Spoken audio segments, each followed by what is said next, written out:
Thanks for agreeing to chat with me today, Odette. You got me. I told Judy no, not 30 seconds before the text. The text message that I was like, so to give you a little background, I started this podcast last year, and I think I told you about it. And what I wanted to do this year was the season is to talk to people that are in my neighborhood. So it's called Right Next Door, and talk to people in my neighborhood. And so I've got a lot of people that I'm getting to meet for the first time that are in our neighborhood. That's fun. Yeah, it is fun. It's like Colleen we met. I mean, I kind of knew her, but I didn't really know her. And then I met some other folks that I just didn't know.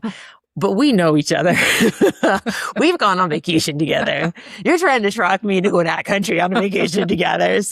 But we didn't know each other before this. And I think it'd be really cool to tell people kind of how that happened. But then I've also learned a lot from you, Odette. And so I think it would be, I know, right? How to make a margarita. It's like one of the most important things right there was how to make the world's best margarita. No, but I think it would be cool to just talk and kind of what we've learned about being neighbors. And we both moved because we both moved to Pennsylvania right around, kind of the same time. You moved a little bit after, but you bought the house. Well, I mean, I knew I was moving. Yeah. Billy was here in the neighborhood. Yeah. So for our audience, we moved here into Pennsylvania in 2017, and you bought the house like a month before we bought ours. Yeah. Billy looked at this house. Yes. So. Yes. And then, it's, you guys are two houses down. Mm-hmm. And I think it's funny because we hadn't gotten to know you guys yet, and somebody goes, "You should talk to the neighbors," because we're telling somebody that we moved from Texas and from Houston. They're like, "Oh, I think your neighbors moved from Texas too."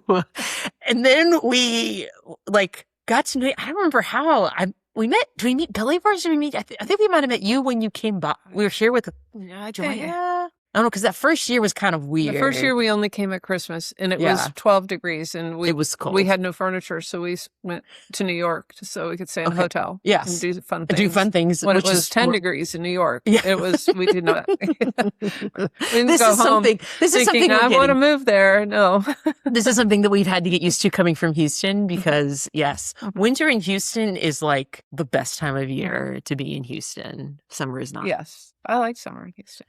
You're probably like, I'm going to be dressed cool. And I'm like, oh, it's already 64 degrees outside. And you're like, dear Lord, it's 64 degrees. I think the first summer here, there was a day in early August, where it was 52 degrees in the morning. And I posted something on Facebook, and everybody that I knew said, "Are you complaining?" Of course I'm complaining.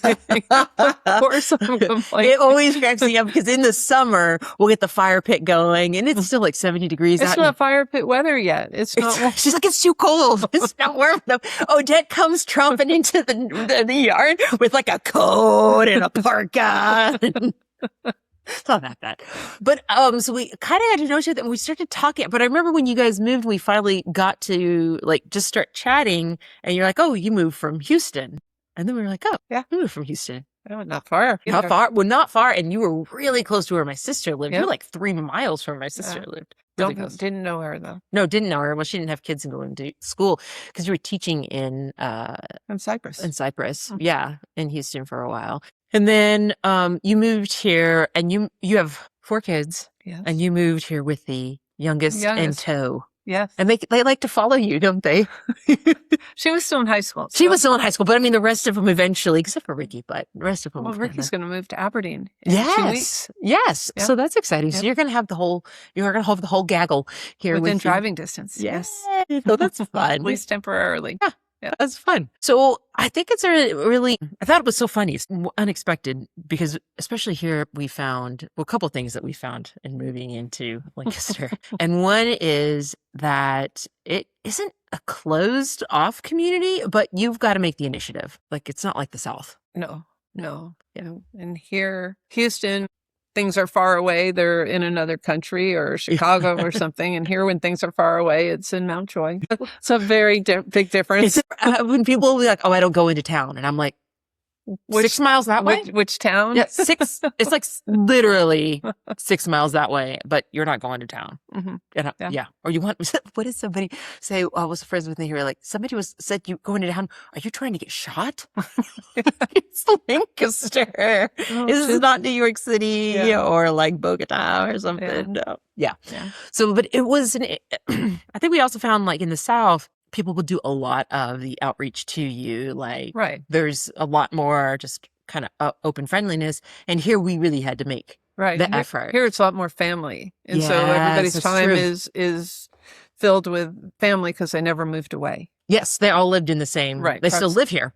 Like they're from here. Although they could be 2 towns over, and that's very far away. Yeah, when somebody says, I've had literally somebody go, I'm like, oh, are you from Lancaster? Oh, no, I'm from Ephrata. And I'm like, it's in the county. Like, it's still in Lancaster 20 County. minutes. But it's true. Like, some people's just, their perspective of different, of distance is different. So, yeah. So be it. And then you're a good cook. That helped too. Yes, we like to cook, and we both like to eat delicious food. Yeah. Which we have definitely. Can't always find in Lancaster if you go to all the recommended places for bar food. I love all of you in Lancaster. We do not have good Tex-Mex. No, we do not have good Tex-Mex. It's just not. I love you all. Good Mexican food. I can find good Mexican food, but Tex-Mex, no. Yeah, and we have good, nice restaurants. We just don't have. We just don't have your every Friday night go to the same place. No, not now. Well, but I miss it. I do miss that from Houston. The local Mexican place, like the local Tex-Mex place that you'd go and you get there. There was also, it's the warm salsa in Houston. Do you ever miss that? Yeah, all the time. Oh my God, I make it. That's what that's what I tell people. The best Tex-Mex in Lancaster County is at my house. Probably. But this is how you bought a blender when you moved here. Yeah, I did. You bought a blender. So I did, because I couldn't find a margarita. Not one that didn't cost $25. Well, and that's the other thing. This is what we should have had tonight. I should have made you bring your blender. Because I had to get those big, goofy, ridiculous glasses that are margarita. Did you have some of those? I bought the little ones. I didn't. More reasonable size. I didn't skimp on them. You like make a whole blender full, and I'm like, that's 2, so you better make another batch. But it's been fun living here. What have you enjoyed about living in Lancaster that you didn't expect? That's a good question. I guess I like that the scenery is different. That we have the river to the west. That's nice to go down there. And I like proximity to Philadelphia and New York on the train. Yes, it's really nice to have on the train. I like the Four Seasons. No, I don't. I don't. I like July. As we've established by the winter is cold. Yeah, this was a cold winter. Sometimes the winters aren't as cold, but this was a chilly winter. But I like the Four Seasons. It's taken it time. But you're from the north. That's where you grew up. Yes. You grew up in New England. I did. And I left. I went somewhere warmer. How have your kids handled it? Like, do they like the seasons? And so far, I think. Okay. Yeah. I think. I don't really ask them. I don't really know. Oh, well, I know Blythe is definitely wanting to be on a beach somewhere now, but Arwen, when we first moved here, he was little and it got winter. That's not an age where you sit and talk about the weather either, though. Not, but it is my son. And he goes, Mom, when are we moving back to Texas? It's summer all year long. And I was like, baby, I'm sorry to tell you. No, I think he's okay with it. I think everything in Houston, anyway, everything was a longer drive. It is a longer drive. Yeah. So, I mean, driving to Philly is hardly different than driving from Houston to Galveston. I mean, that was considered locals. Right. Yeah. Or even across town. I mean, you want to go up. I was working in Katy and living in Kingwood, or working in Humble before I moved to Kingwood. So it was at least an hour each way. And when I moved, I was within 25 minutes of work, and people are like, oh, you moved. So a lot more time in the day. It's a lot more time in the day. Right. Well, here, if you have to drive 20 minutes to work, people are like, whoa, are you going to stay there? It's so funny. Like, Jessica lives 13 miles and she hardly drives here because it's too far. It's too far. She's gotten spoilt. Yeah, we do find ourselves in that a little bit. You're really good about that. And like, nope, you like go to Long's Park. You're like, are at Longwood Gardens. And you're like, no, I'm going to New York City. I'll see y'all next weekend. Yep. So, did you move a lot?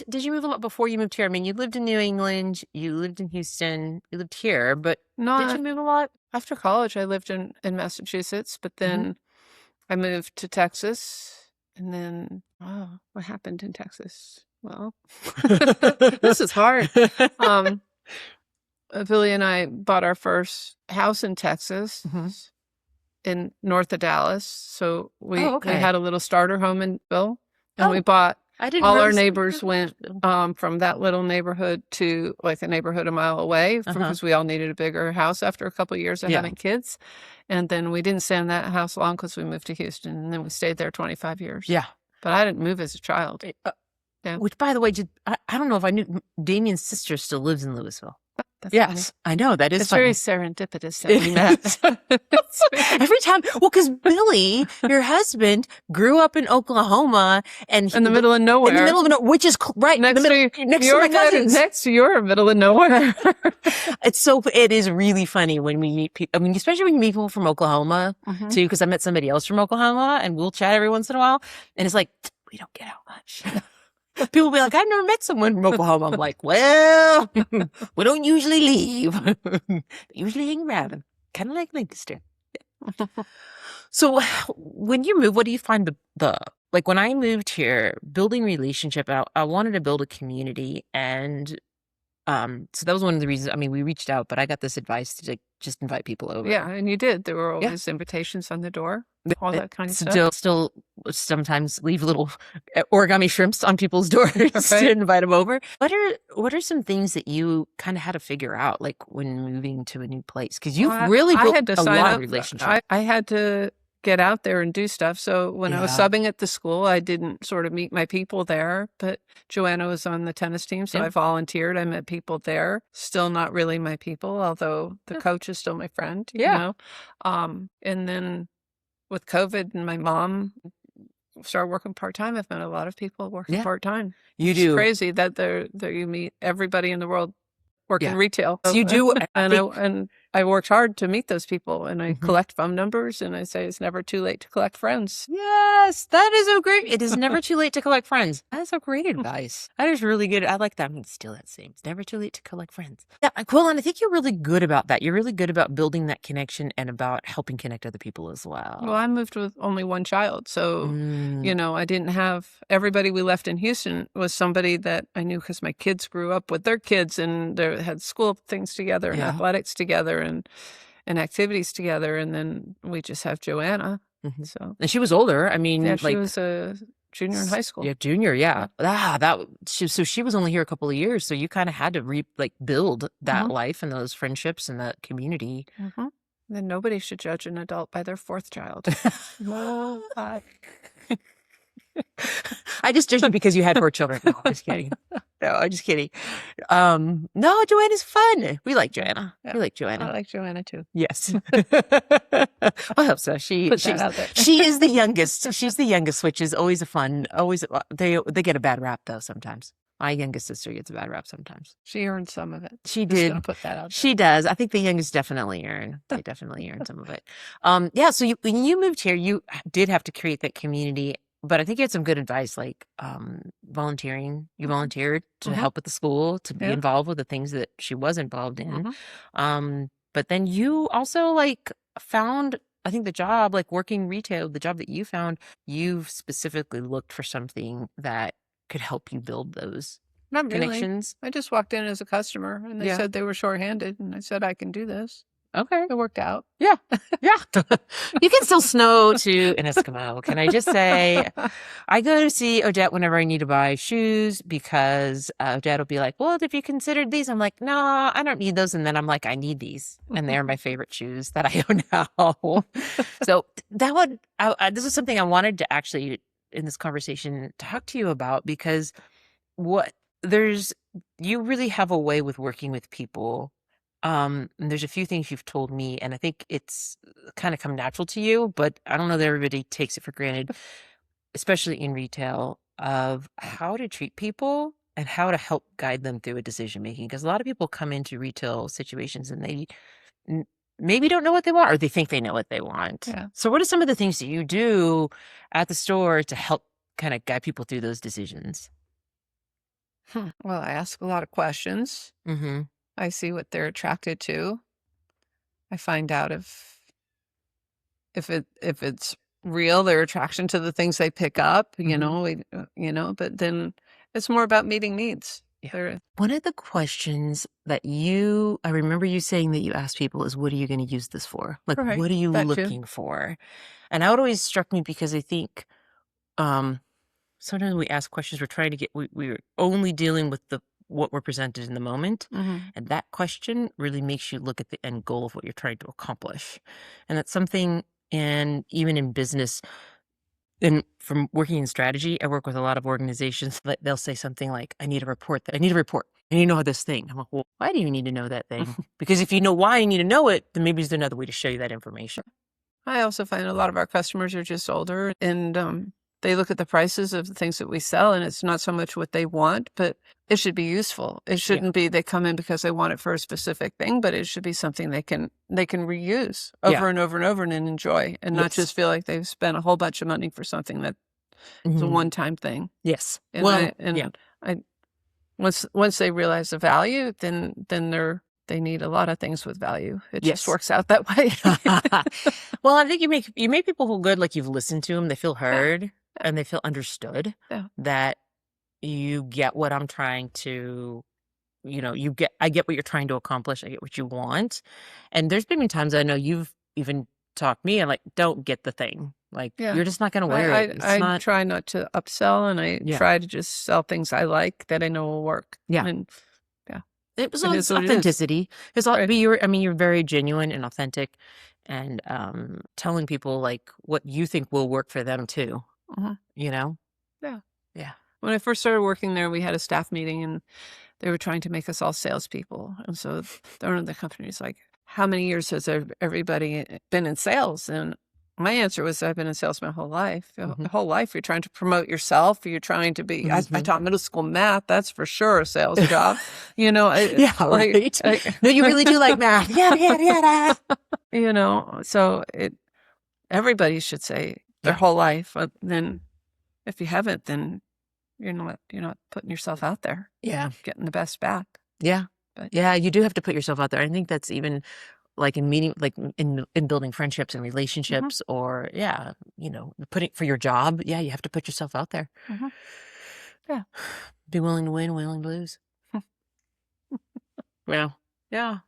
Well, I appreciate you coming on and chatting with me. Scary stuff. It's not scary. It's not scary. We have good conversations, Odette. Yeah. We have a good conversation. We just don't want them all recorded for posterity. There we go.